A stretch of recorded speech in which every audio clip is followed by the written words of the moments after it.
Michael Rothstein, ESPN. Yeah, Bijan, did you get any sense that you'd be in the top 10? Like, what was your thought process going into tonight? Yeah, obviously, I was just relying on my faith and wherever I ended up, whether it was top 10 or first round. You just never know. In a guy that's a running back or in my position, where I can end up. But for me, it's just like it's really exciting to end up being here. And obviously, it's a great team that I'm about to go to, and with great guys, and it's just like so exciting, man. I mean, I'm just over here speechless. What's the sense you get of where maybe you'll fit in the offense? Because between you and Pitts and London and Ritter and Algier, everybody's kind of all on rookie contracts. Like, where do you fit in, you think? Yeah, I mean, obviously, like the offense is really good with really good talent. And for me, I just want to be a piece in that offense, man, and do as much as I can, no matter where they line me up at. And I'm just trying to help the offense, obviously help the whole team, and make us the team that we are. And I know that the rushing attack is really, really good, and with a really good running back already. And man, I just want to go in there and just learn from him, and be a good teammate, and hopefully we can make something special happen out of it. Bijan, I wonder, what were your conversations like with the Falcons throughout the draft process, and at any point in those did you get the sense that they particularly liked you? Yeah, I mean, absolutely. All the conversations that we had, I mean, they were always super solid, super great. Even to talk to them, even when they came down to Austin, we had an amazing time talking about scheme, what could happen, what we can do. And I mean, when we were getting to really know each other, obviously, they're all great guys to work with. And I mean, I'm just really happy that they took me and that they gave me a chance to make something happen. Was that visit in Austin the longest talks you had with them, the longest conversations you had with them? Yes, sir. Yes, sir. It was a visit where they came down. I guess you can call it a workout. But it was a super great opportunity to be with them and to meet with them and to show them what I got. And it was just pretty amazing. Who from the Falcons was in those meetings? The GM, head coach, offensive coordinator, and then the strength coach, the player personnel guy. Thanks, Bijan. Nice to meet you. Charles? I don't know how many mock drafts you looked at. You could have driven yourself crazy over the last couple of weeks, but a lot of them increasingly were finding a fit between you and the Falcons. Did you look at that? Did you get excited about that possibility seeming to be a fit? Yeah, I mean, absolutely. I mean, for me, I try not to look at all the mock drafts just because all that stuff can kind of get to your head, and obviously you really just don't know until the day happens. But when they mocked me to the Falcons, obviously I didn't know. I knew it could be a great fit if that was to happen, which it did happen. And I mean, I just thank God for it, man, because this is a great place to be. And now that all the mock drafts are over with, now that we're here, I'm just really happy to be here. Did you have any Atlanta connections? Have you spent any time in the city?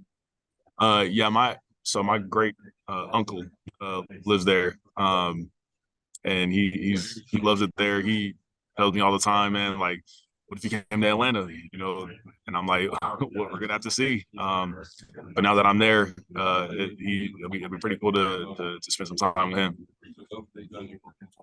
Billy Price back here. Congratulations on such an amazing night for you. What are kind of your emotions as you're going across the stage? They had that little, thing where you looked in the mirror and put on the hat. Take us inside that moment. Yeah, I mean, that was like such a great moment. Even just like looking in the mirror and just being like, man, bro, like, Bijan, you are a Falcon, man.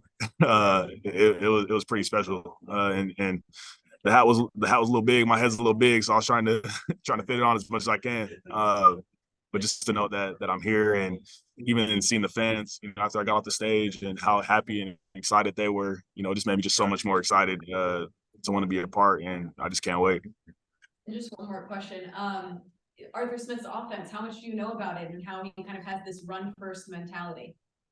Yeah, I mean it's obviously great, and obviously I would love to be a part of that, and for what he has and how he wants to use me as a player. It's really exciting, especially because he had guys like Derrick Henry, and now that he's here, it's going to be pretty cool to see how he uses me and with with the rest of the guys in the offense.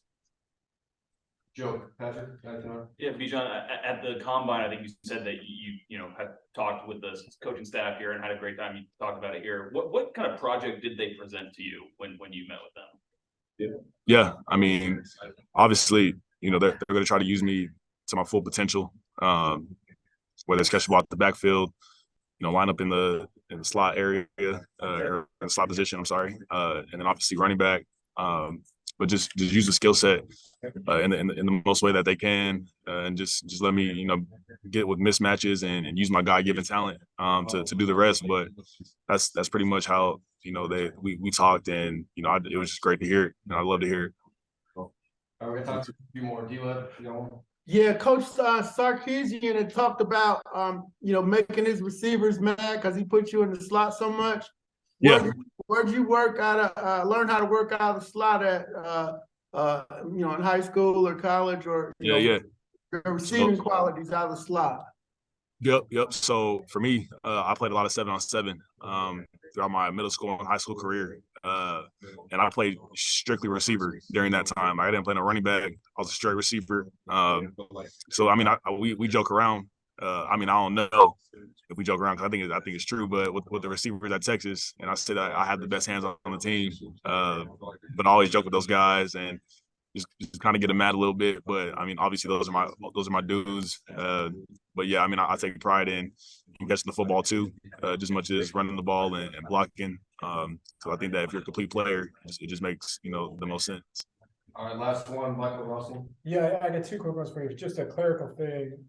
Your great uncle lives in Atlanta. Is that Paul who played in the league? No, that's not him. It's on my grandma's side. Okay, just want to make sure on that. And also, Yeah. I don't know if you saw, but KD tweeted congratulations to you already.